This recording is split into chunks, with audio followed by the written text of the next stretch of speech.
la clause de votre police est très claire là-dessus. Le versement par vol, c'est-à-dire disparition ou détérioration des biens assurés, est une indemnité correspondant aux dommages couverts, sans toutefois dépasser votre intérêt financier dans les biens atteints, ni le montant de la garantie applicable, sans toutefois être réduit du montant des indemnités versées. Donc ça va vous faire 5 et 3 et 8, 931 €. Cette somme, il aimerait bien l'emprunter, pas pour s'acheter une télé, mais pour s'offrir un dentier, car Frédéric n'a pas de mutuelle.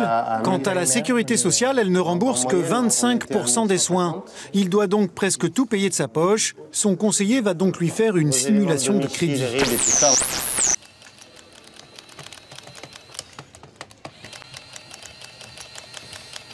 Ah oui.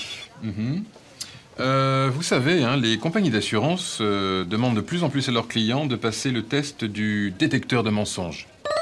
Alors c'est pas obligatoire, hein, peut-être même qu'ils ne vous le demanderont pas, mais j'aimerais quand même m'assurer que vous n'y voyez aucune objection.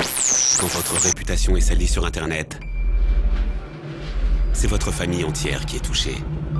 AXA crée Protection familiale intégrale.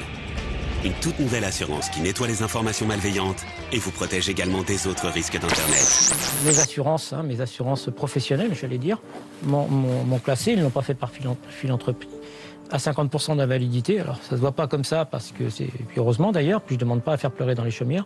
S'ils l'ont fait, c'est pas par hasard. Et puis moi, je peux vous dire que je ne fais pas la moitié du travail que je faisais avant. Il existe plusieurs moyens pour vos remboursements de soins optiques. Pour tout savoir sur ces remboursements, toutes les réponses à vos questions sont dans notre reportage. Ce n'est un secret pour personne. Lorsque vous devez acheter vos lunettes, ça coûte relativement cher. Et pour résumer, en cas de doublette, c'est-à-dire d'usurpation de plaque, le seul moyen de vous couvrir, c'est de déposer une plainte.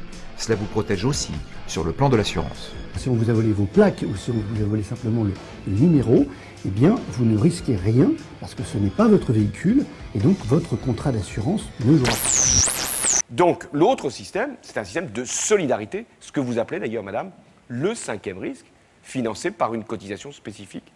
Et donc, nous aurons à poser cette question. Et moi, ma réponse, c'est que pour assurer ce cinquième risque, nous aurons à appeler à la solidarité nationale, c'est-à-dire à une cotisation.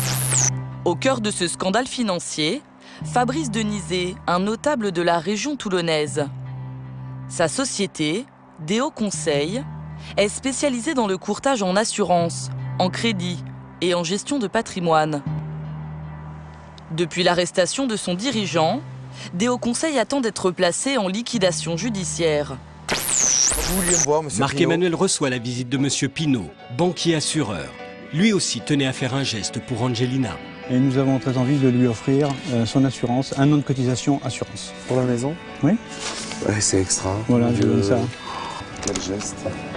Merci, c'est Dans les années 90, Fabrice Denizet commence la gestion boursière pour le compte de l'assureur belge Fortis.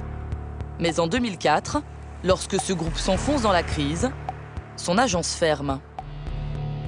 Fabrice Denizet s'installe alors dans la banlieue toulonnaise et poursuit la gestion financière à son compte. Seulement, au lieu de placer l'argent, il l'aurait gardé pour lui. Au Brésil, si on ne possède pas de mutuelle privée très coûteuse, on ne peut pas se soigner. Dans mon hôpital, les patients ne paient rien. Les soins sont gratuits, même les soins contre le cancer. Depuis mai 2011, vous avez lancé un plan chez Areas Assurance. Vous en êtes où? Eh bien, on est en attente d'une décision du juge avec, après avoir passé toutes les étapes de retardement que permet le droit du travail français. Ce qui vous a coûté cher, en l'occurrence, c'était cette forte exposition à la dette grecque. Aujourd'hui, vous en êtes où? Tout a été nettoyé, les comptes ont été passés au Karcher, il y a plus... Pour ce qui concerne la dette grecque, oui, nous avons apporté nos titres à l'échange. Donc, sauf mauvaise nouvelle sur la Grèce, de ce point de vue-là, ce sujet est soldé, il est derrière nous. Les Français l'ont boudé pendant 7 mois, mais aujourd'hui, l'assurance vie reprend des couleurs. En janvier, le total des sommes placées atteignait 1369 milliards d'euros. En février, il passe à 1377 milliards. Pour les épargnants, l'assurance vie reste un des meilleurs placements.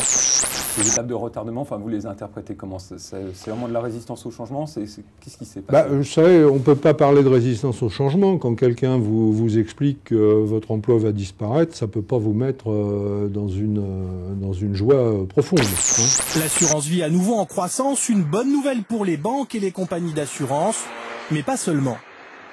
L'assurance vie, c'est le poumon de l'économie. C'est avec l'argent qui est dans l'assurance vie qu'on finance les entreprises françaises, qu'on finance la dette française.